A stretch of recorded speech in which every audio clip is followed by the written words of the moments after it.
New names. Established facts. "I bought the note 3 weeks before I ever asked about your Southfield," he said. The church supper had gone silent. Forks down, a single candle guttering in a jar of sand. Cordelia stood at the edge of the room with her hands still damp from washing the communal plates, and something in her chest came undone. But that was April. This is how it began. Lyman Nettleton stood at the land office counter in Split Rock, Idaho Territory, the week the new survey plats were posted. He told Cordelia Sharpe she had 30 days. Not 60. Not the full season she had been promised. 30 days. The interest had compounded. The original holder had sold. She owed more than she could earn in a year of mending, and the only alternative Nettleton offered was himself. She was 25. She had arrived with a single trunk and no husband to meet her, the promised groom buried 3 days before her train pulled in. The homestead was all she had left, and the quiet man who came asking about her Southfield, hat in hand, favoring his left side when he spoke, and the quiet man who came asking about her Southfield, hat in hand, favoring his left side when he spoke, that was Marcus Abbott. But she did not know his name yet. She knew only that he knocked 3 times, waited, and when she did not answer, he left a sack of flour on her porch without a note. That was October. The leaves had not yet turned when she stepped off the train. Split Rock was smaller than the letters had promised. A single street of packed dirt. A general store with a false front painted to look like brick. A church with a bell that did not ring because no one had replaced the rope since the last minister moved on. Cordelia carried her trunk herself. No one offered to help. The station agent watched her struggle with it down the steps, and when she asked where she might find Thomas Yardley, he looked at her the way men look at women who have made a mistake they cannot take back. 3 days, he said. Buried him Tuesday. She stood on the platform with her single trunk and understood that she had crossed half the country for a dead man. The homestead was 7 miles out. She walked it. The trunk had a leather strap meant for hauling, and she wrapped it across her chest and dragged it through the dust until her shoulders burned. No one passed her on the road. No one stopped. The cabin was sound. That was the only mercy. The roof did not leak. The stove still drew. There was a well with a pump that worked if she primed it twice, and a root cellar with 3 jars of preserves the previous owner had left behind. She ate 1 jar that first week, apricots in heavy syrup. She rationed herself to a single spoonful each night, and when the jar was empty, she washed it and set it on the windowsill because it caught the light. The note came due on the 15th of November. 30 days from the day Lyman Nettleton stood at the land office counter and informed her that the terms had changed. She had not known there was a note. The letters from Thomas Yardley had mentioned only the house, the land, the south field that caught the morning sun.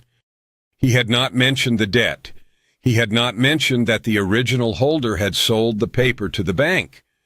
He had not mentioned that Lyman Nettleton collected failing homesteads the way other men collected stamps.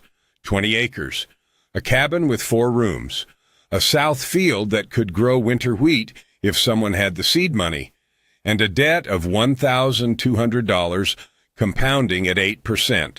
She could not pay it. She could not earn it.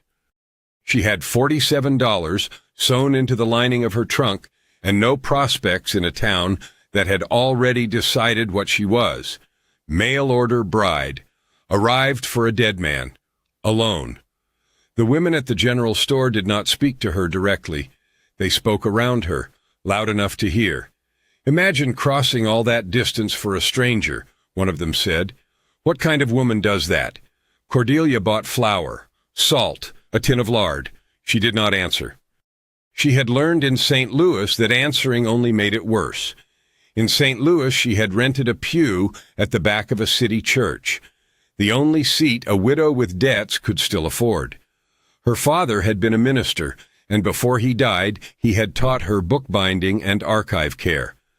She had kept the county's earliest records pressed and cataloged for 11 years, and when the church closed its doors, she had nothing left but the skill and nowhere to use it. That was why she answered the advertisement. A man in Idaho Territory seeking a wife, willing to provide. No photograph required. She had thought it was Providence, a second chance. Now she understood it was only another debt she could not pay. The quiet man came on the 4th day of November. She saw him from the window, walking up the road with his hat in hand, tall, weathered, a beard that had gone gray at the edges, though he could not have been past his middle 30s. He knocked 3 times. She did not answer. She was not ready to answer anyone. He waited. She watched him through the gap in the curtain, and she noticed that he stood with his left shoulder angled toward the door, as if he were listening with only one side of his head. After a while, he set something on the porch and walked away. The flour sack weighed 20 pounds. Good white flour, not the coarse yellow kind the general store sold to women who could not afford better. There was no note, no name, no explanation. She brought it inside and sat with it on the table for a long time. Another small thing she noticed. He had not looked back. The second time he came was a week later. She was outside, splitting wood, badly, when he appeared at the edge of the property. He did not approach. He watched her miss the log twice, watched the axe glance off the bark and bury itself in the dirt. "You are holding it too high," he said. She looked up. He was still 30 feet away, still favoring that left side. "Choke down on the handle," he said. "Let the weight do the work." She adjusted her grip, swung. The log split clean. He nodded once and walked away. "His name is Marcus Abbott," the woman at the general store told her 3 days later. "Owns the freight line. Half the county depends on his wagons." Cordelia had not asked. She had only been standing at the counter counting out pennies for a box of matches, and the woman had offered the information like a warning. "He does not talk much," the woman added. "Keeps to himself since the accident." "What accident?" The woman shrugged. "Branding iron," someone said. "Caught him across the face. He wears his hat low now." Cordelia bought her matches and walked home in the rain. November pressed on. The days grew shorter. She learned to split wood without injuring herself. She learned which boards in the porch creaked and which held solid. She learned that the south field caught frost first and thawed last, and that the soil there was darker than the rest, richer, worth something if she could hold on to it long enough to plant. Lyman Nettleton came to the cabin on the 10th of November. He brought papers, he brought a pen, he brought an offer. "Marry me," he said. "The debt disappears." She looked at his hands, soft, unworked, the hands of a man who had never split his own wood. "No," she said. He smiled. It did not reach his eyes. "You have 5 days," he said. "I will ask again." After he left, she sat on the porch with her knees drawn up and watched the light fade over the south field. The field Marcus Abbott had come asking about. The field that was worth more than the cabin, more than the debt, more than anything else on the property. She did not know yet that he had already bought the note. She did not know that he had bought it 3 weeks before he ever knocked on her door. She knew only that she had 5 days, that Lyman Nettleton's smile had not reached his eyes, that the flour sack on her table was the only kindness anyone in Split Rock had shown her since she arrived. On the morning of the 11th, she put on her cleanest dress and walked 7 miles into town. She found Marcus Abbott at the freight office, a low building with wide doors and the smell of hay and axle grease. He looked up when she came in, turned his left shoulder toward her, waited. "I have a south field," she said, "and a debt I cannot pay, and a man who wants to marry me to make it disappear." She paused. "I am not asking for charity," she said. I am asking for a different arrangement." Marcus Abbott did not speak for a long time. She watched his hands, rough and scarred, resting on the edge of his desk. "What kind of arrangement?" he said finally. "Marriage," she said, "a legal one. In name only. You get the field, I get to keep the land." He looked at her. She could not read his expression. The hat was pulled low, and the light from the window caught only half his face. "Why me?" he said.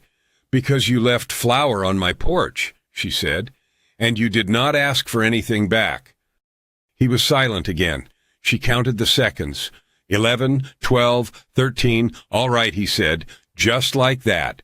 No negotiation, no questions, no explanation of what he stood to gain or what she stood to lose. Just all right." She walked home in the fading light, and something in her chest felt like it might be hope or fear. She could not tell the difference anymore. The marriage took place on the 12th of November in the county clerk's office. No witnesses except the clerk himself. No flowers. No ring. Marcus Abbott signed his name in a hand that slanted hard to the left, and Cordelia signed hers beneath it, and that was all. Afterward, he walked her to the edge of town. "I will come by tomorrow," he said. "There is work needs doing on the place." She nodded. She did not ask what work. She did not ask anything. He came the next morning before dawn. She heard him before she saw him, the steady rhythm of an axe biting into wood somewhere behind the cabin. When she stepped outside with a cup of coffee in her hands, she found him splitting a cord of pine he must have hauled in the dark. She held out the cup. He took it without stopping his work. Their fingers did not touch. Another small thing she noticed. He drank it black. No sugar. No complaint about the bitter dregs at the bottom. That was the first day. On the second day he came earlier. She woke to the sound of hammering and found him on the roof, replacing 3 shingles that had curled in the autumn rain.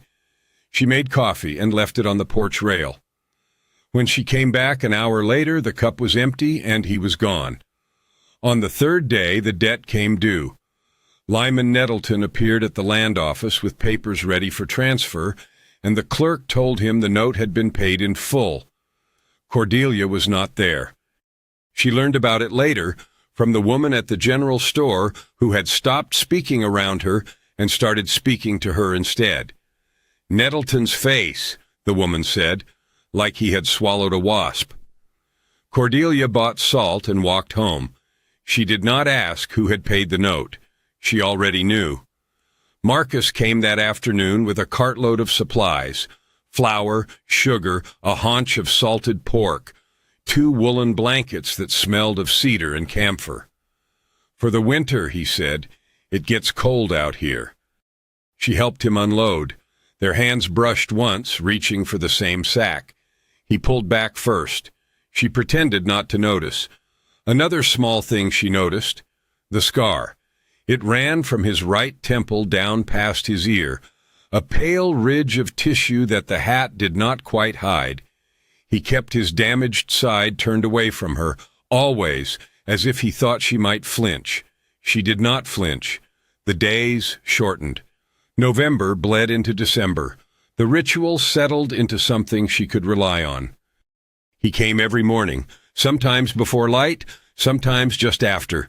He worked on something, anything: the porch steps, the well pump, the fence posts along the south field that had rotted through. He never asked permission. He never explained. He simply appeared and worked and accepted the coffee she brought him and left before noon. She began to listen for him: the creak of the gate, the particular weight of his boots on the frozen ground, the pause before he knocked, as if he were giving her time to prepare. He always knocked, even though he had every legal right to walk in. Another small thing she noticed: December brought snow, light at first, then heavier, until the road to town became impassable for 3 days. She did not see him during those 3 days, and she told herself the tightness in her chest was only the cold. On the 4th day he appeared with a shovel and cleared a path from her door to the well. Then, from the well to the root cellar, then from the root cellar to the woodpile. By the time he finished, the sun was low and his breath came hard in the frozen air. She brought him coffee. He took it with both hands. Steam rose between them. "You did not have to," she said. He looked at her. The good eye, the one he let her see, was the color of creek water in winter, gray and clear and deep. "Yes," he said, "I did." He drank the coffee. She watched him. The snow bow kept falling. Another small thing she noticed. His right hand trembled when he was tired, just slightly, just enough that she could see it when he lifted the cup. She did not mention it. He did not explain. The footbridge over the ravine had collapsed in the autumn rains before she arrived. She had not known it was there until Marcus told her, pointing to the broken timbers half buried in the creek bed. "There used to be a crossing," he said, "shorter route to town." She looked at the wreckage, looked at him. A week later, the bridge was rebuilt. New timbers, new rope railings, new planks laid tight against each other. She walked across it and felt it hold solid beneath her weight. She did not thank him. He did not seem to expect thanks. That was how it was between them now. Work given, work received, the words unnecessary. January came colder than December. The creek froze. The well pump seized twice, and both times she found it working again the next morning. The ice chipped away, the handle wrapped in cloth to keep her hands from sticking to the metal. She knew it was him. She did not ask. Another small thing she noticed. He had started bringing things without being asked. A jar of honey, a packet of tea, a pair of wool socks knitted in a pattern she did not recognize. She wore the socks every day until they wore through at the heels. Then she darned them herself, matching the stitches as closely as she could, and wore them again. The silence between them grew comfortable, not empty, full of things unsaid but understood. She learned his habits. He took his coffee after he finished working, never before. He hung his hat on the same peg every time. He stood at the window facing east while he drank, watching the light come up over the south field. He learned hers. She rose early but moved slowly until the stove was lit. She kept her father's Bible on the table, though she rarely opened it. She touched the spine of it sometimes, absently, the way another woman might touch a photograph. He noticed. She saw him notice. Neither of them spoke about it. February brought a thaw, then a freeze, then another thaw. The footbridge washed out again in a sudden flood. She stood at the edge of the ravine and looked at the broken timbers and felt something in her chest that might have been grief. 3 days later, the bridge was rebuilt, stronger this time, higher above the waterline. She brought him coffee while he was still working. He took it without stopping. Their fingers brushed. Neither of them pulled back. Another small thing she noticed. He had stopped turning his scarred side away, not entirely, not obviously. But he stood differently now, angled less sharply, as if he had begun to trust that she would not look away. She did not look away. The ritual continued. Coffee in the mornings, work that did not need to be asked for. The slow accumulation of days that began to feel like something solid, something she might be able to keep. She told him about St. Louis. Not everything, just pieces. The church with the rented pews. The archive room where she had spent 11 years pressing and cataloging the county's earliest records. The smell of old paper and leather binding, the way her father had taught her to repair a cracked spine with linen thread and wheat paste. He listened. He did not ask questions. He did not offer comfort or pity. When she finished, he said only, "You have good hands for careful work." She looked at her hands, rough now from the cold and the labor. Not the hands she had brought from St. Louis. "I used to," she said. "You still do," he said. But at night she sat by the stove and looked at the Bible on the table. She had not opened it since her father died. She opened it now. The pages were brittle at the edges, the binding loose. It would need repair soon. She knew how to do it. She had always known. Another small thing she noticed. Marcus had not asked about the Bible. He had not asked about her father. He had not asked about any of the weight she carried, but he had seen it. She knew he had seen it. March came slowly. The snow began to melt. The creek rose, and the bridge held. She walked across it every morning now, just to feel it solid beneath her feet, just to know it was there. He came less often as the thaw set in. The work on the property was mostly done. There was nothing left to fix, nothing left to build, but he still came. He brought seeds for the south field, winter wheat. Enough to plant the whole 20 acres if she wanted. She did not ask how much they cost. She did not ask why he had brought them. She knew the answer to both questions, and the knowing was enough. Their fingers touched when she took the sack from his hands. This time neither of them pretended not to notice. "I should go," he said. He did not go. They stood in the doorway with the March wind pulling at their clothes and the smell of wet earth rising from the fields. She could see the scar now, the whole length of it, pale against his weathered skin. She could see the way he favored his left side, even when there was no one else to hide from. Another small thing she noticed, his hand, resting on the doorframe, 3 inches from hers. He did not move it closer. She did not move hers, but neither of them moved away. The whisper campaign began in April. She did not hear it directly.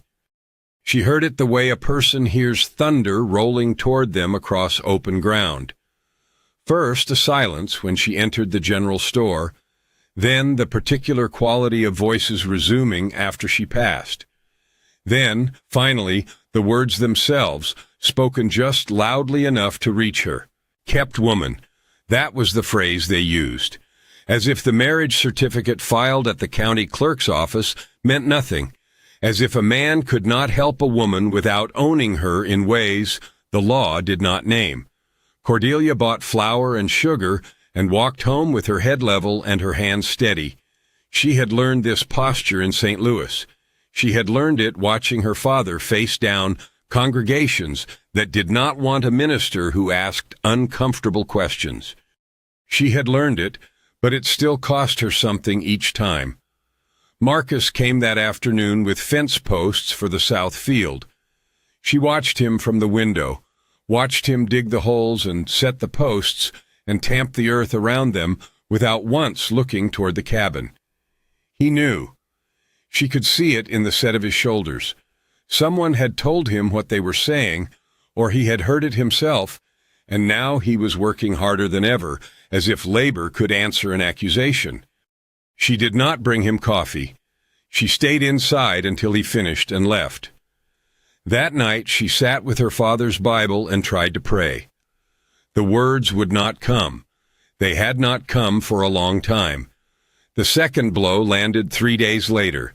Lyman Nettleton appeared at the land office with a survey plat and a claim that the boundary markers on her south field had been set incorrectly. The original survey, he argued, showed the property line running 40 feet further north, which meant the field was not hers, which meant it belonged to the adjacent parcel, which he happened to own. She learned this from the clerk, a thin man named Hollister, who had begun nodding to her on the street after Marcus paid the note. "Nettleton is pushing for a resurvey," Hollister told her. "Says he has documentation." "What kind of documentation?" Hollister shrugged. "Old papers, land office records from before the territory was organized. He says they supersede the current survey." Cordelia stood very still. She knew what old papers looked like. She knew how they could be altered. A careful hand, the right ink, a bit of foxing to age the changes. She had spent 11 years learning how to preserve documents. She had also learned how to spot the ones that had been tampered with. "When does he present his case?" she asked. "Town meeting," Hollister said. "End of the month. The council will decide." She walked home in the rain. The footbridge held. She crossed it without looking down. That evening, Marcus came to the door. He knocked 3 times, the way he always did, and she stood on the other side of the wood and did not answer. "Cordelia," he said. Her name. The first time he had used it. She pressed her palm flat against the door and felt the grain of the wood beneath her fingers. "I heard what Nettleton is claiming," he said. "I can stop it." She did not doubt him. That was the cruelty of it. She knew he could stop it. He owned the freight line. Half the county depended on his wagons. One word from Marcus Abbott and Lyman Nettleton's claim would quietly disappear. But that was precisely the problem. If he stops it, she thought, they will say I belong to him. They will say he bought me along with the note. They will say every foul thing they have already been whispering, and this time they will be able to point to proof. "Go home," she said through the door. "Please." He stood there a long time. She could hear his breathing. She could hear the rain on the porch roof. Then his footsteps moved away. She did not watch him go. She sat on the floor with her back against the door and wrapped her arms around her knees and did not cry because crying would not help. The distance began then. She saw him in town twice over the following weeks. Both times she crossed the street before he could reach her. Both times she felt his eye follow her, the good one, gray and clear and full of a question she could not answer. Another small thing she noticed. He had stopped coming to the cabin. The work that had filled her mornings, the ritual of coffee and silence and hands that almost touched, all of it had stopped. She told herself it was necessary. She told herself she was protecting him, his reputation, his standing in a town that depended on his wagons and his word. She told herself a lot of things. The nights grew longer. April turned wet and cold. The south field, newly planted with the winter wheat he had given her, began to show the first pale shoots of green. She walked the rows each morning and counted the seedlings and tried not to think about what would happen if Nettleton's claim held.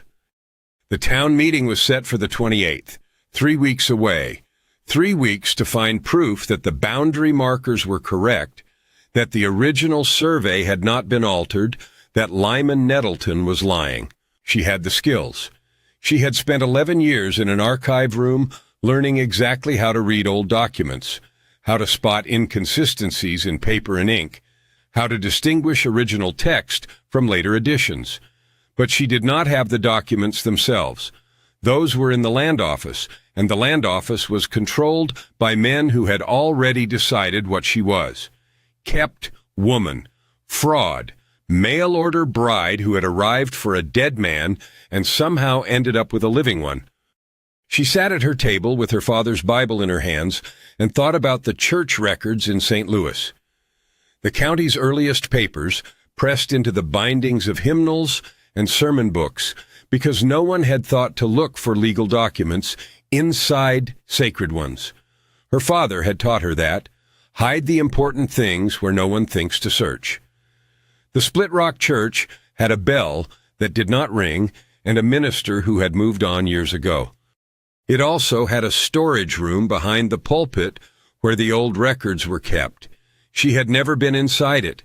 No one had invited her, but she knew it was there, and she knew what she was looking for. The storm came on the 21st. She had been watching the sky all morning, the way the clouds piled dark and heavy over the mountains to the west. By noon, the wind had picked up. By 2, the first lightning split the horizon. She was in the south field when the rain began. Not a gentle rain.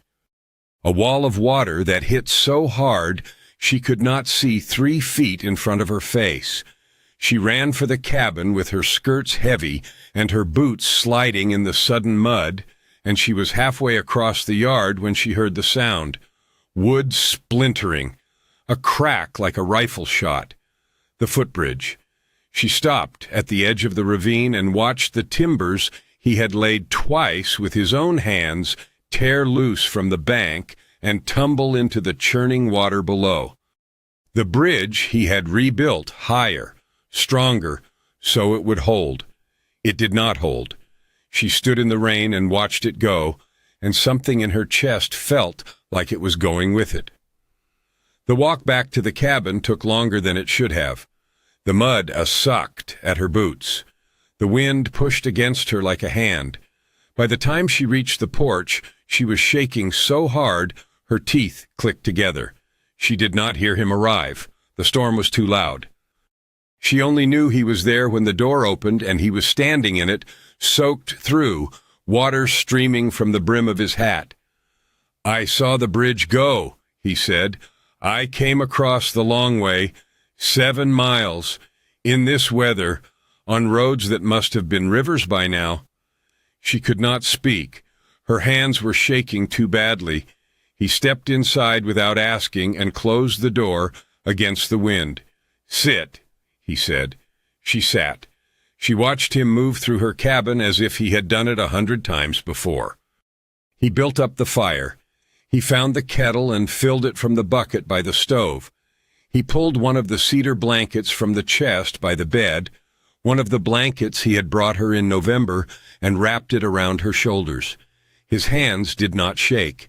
His hands never shook when there was work to be done. She sat by the fire with the blanket pulled tight and watched him make tea. He used the packet he had brought her in January. He knew where she kept the cups.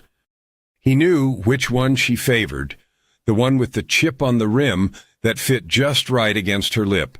He handed it to her without a word. She wrapped her fingers around the warmth. The storm howled outside. Inside, the fire crackled.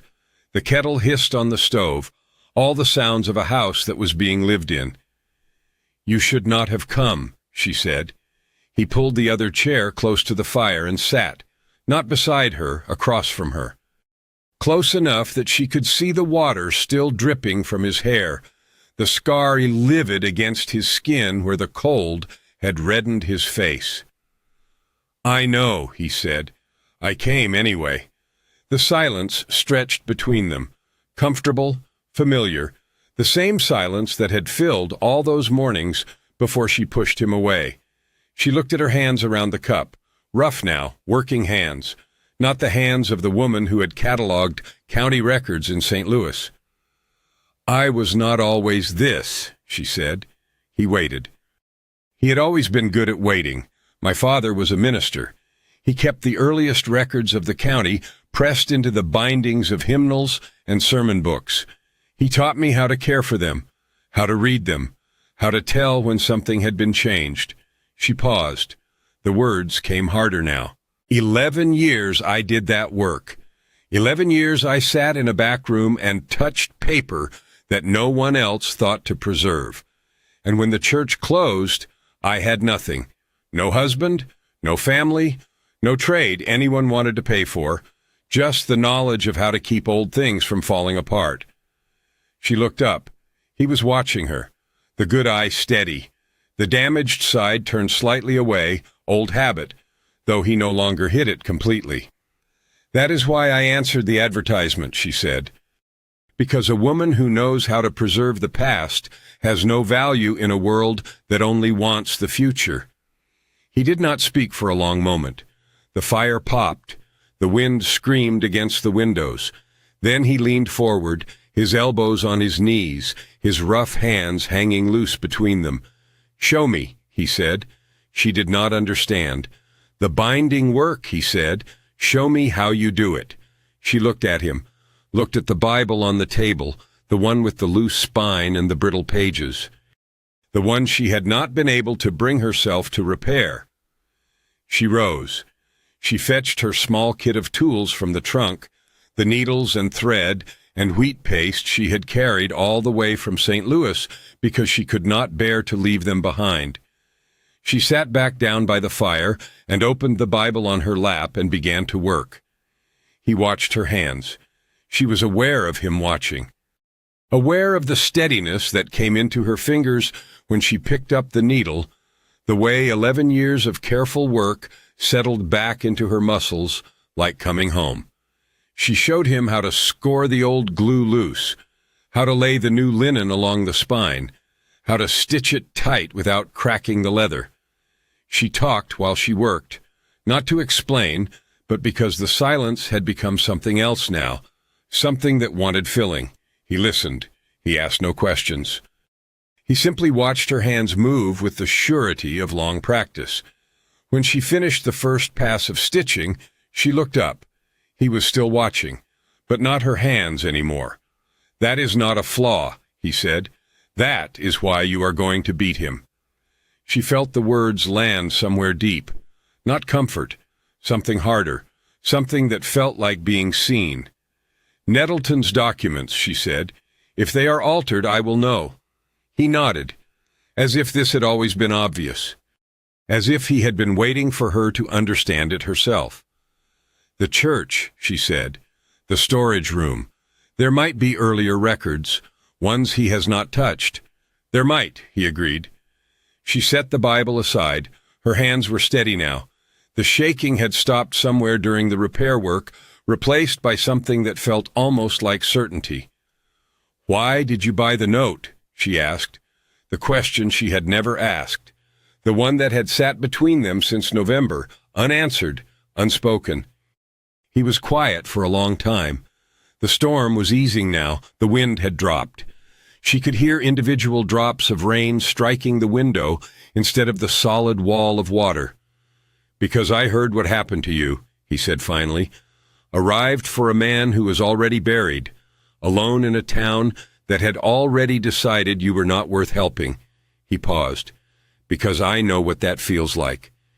She looked at the scar, the way he still turned from it even now, the way he had hidden it for so long that hiding had become reflex. "The branding iron," she said. He nodded. "It took more than my face," he said. "I cannot see from this side. Not anymore. I favor my left because it is all I have." Another small thing she had noticed. All those times he had turned away, not hiding the scar, hiding the blindness. She reached out. Her fingers brushed the damaged skin. He did not pull away. "Then we will both learn to work with what we have," she said. The fire burned low. The storm moved east. Outside, the world was washed clean and raw. The kind of silence that comes after violence has passed. He stayed until the rain stopped. They did not touch again. They did not need to. But when he left, he paused at the door. "The bridge," he said, "I will rebuild it." She nodded. "I know," she said. He looked at her. The whole of his face, both sides, turned toward her for the first time. "Save me a seat at your table," he said, "when this is finished." She watched him walk into the clearing dark. The mud was thick. The road would be worse. 7 miles back the long way, in boots that were already soaked through. He did not look back. She sat by the fire with her father's Bible in her lap, and the needle still warm in her hand, and she did not try to name what she was feeling. Some things did not need names. Some things only needed to be held, quietly, until they grew strong enough to stand on their own. The church supper was held on the 28th, as scheduled. The storm had delayed nothing. If anything, it had sharpened the town's appetite for resolution. Cordelia arrived early. She had walked the long way, 7 miles on roads still soft from the rain, because the bridge was not yet rebuilt. Her boots were muddy. Her dress was the same one she had worn to her wedding. She had nothing finer. The storage room behind the pulpit smelled of dust and mouse droppings and paper left too long without care. She had come the day before, alone, while the building stood empty. She had searched for 3 hours. Her hands knew what they were looking for even when her eyes did not. The original survey plat, pressed into the binding of a ledger book from 1847, hidden there by someone who understood that important things should be kept where no one thinks to search. She had not told anyone what she found. She carried it now in the pocket of her dress, folded carefully along its original creases. The room filled slowly.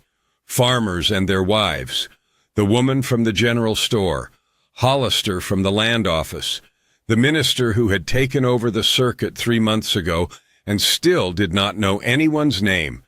Marcus came last. He stood at the back, near the door, his hat in his hands. He did not look at her, she did not look at him, but she knew he was there. Lyman Nettleton stood at the front with his papers spread on a table. His hands were still soft. His smile still did not reach his eyes. "This woman," he said, gesturing toward Cordelia without using her name, "has been in possession of property that does not belong to her. The original survey clearly shows the boundary running 40 feet further north. I have documentation. I have witnesses. I have the law on my side." He paused. He was enjoying this. She could see it in the way he stood, the angle of his shoulders, the certainty in his voice. Furthermore, he continued, the circumstances of her so-called marriage raise serious questions about her character. A woman who arrives for one man and marries another within a week. A woman who accepts charity from a man she barely knows. A woman who, by her own admission, has no family, no references, no proof that she is who she claims to be. The room was silent. Cordelia stood at the edge, her hands still damp from washing the communal plates.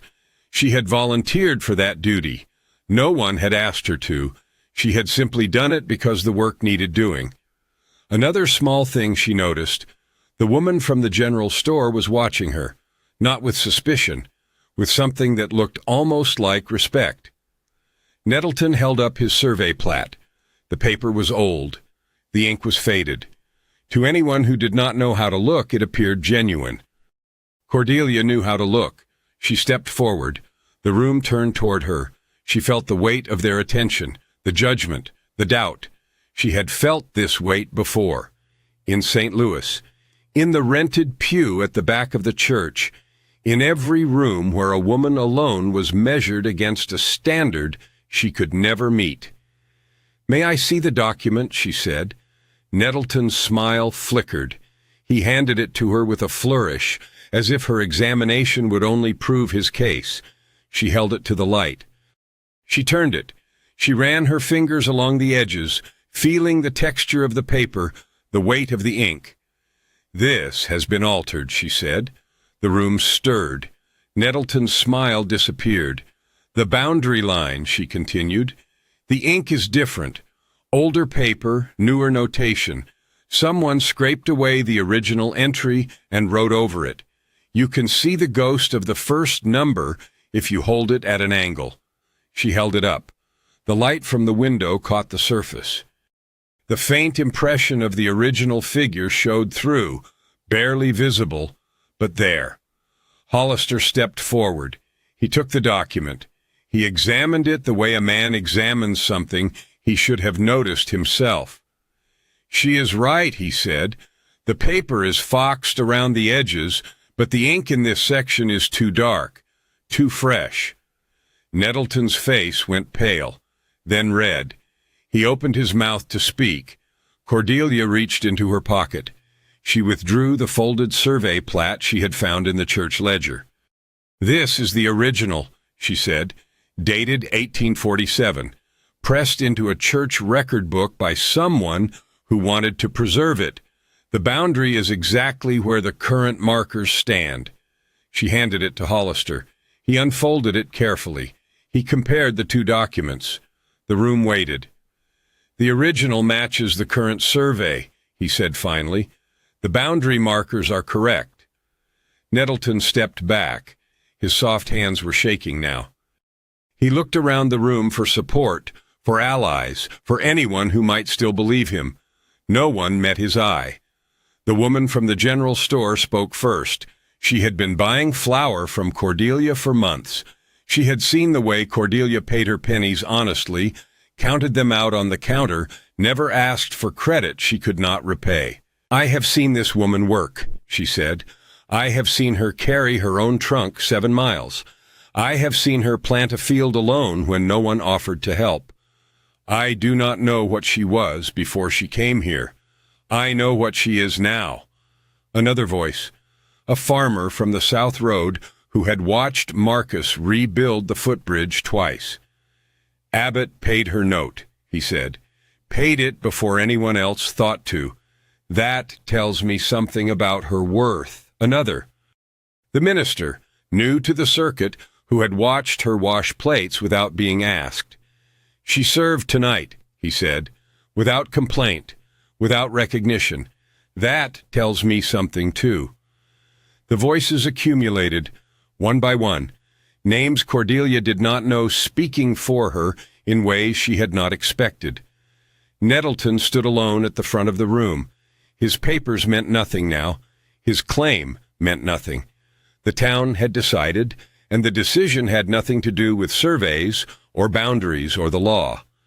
It had to do with character, with the slow accumulation of small acts witnessed by people who had been paying attention.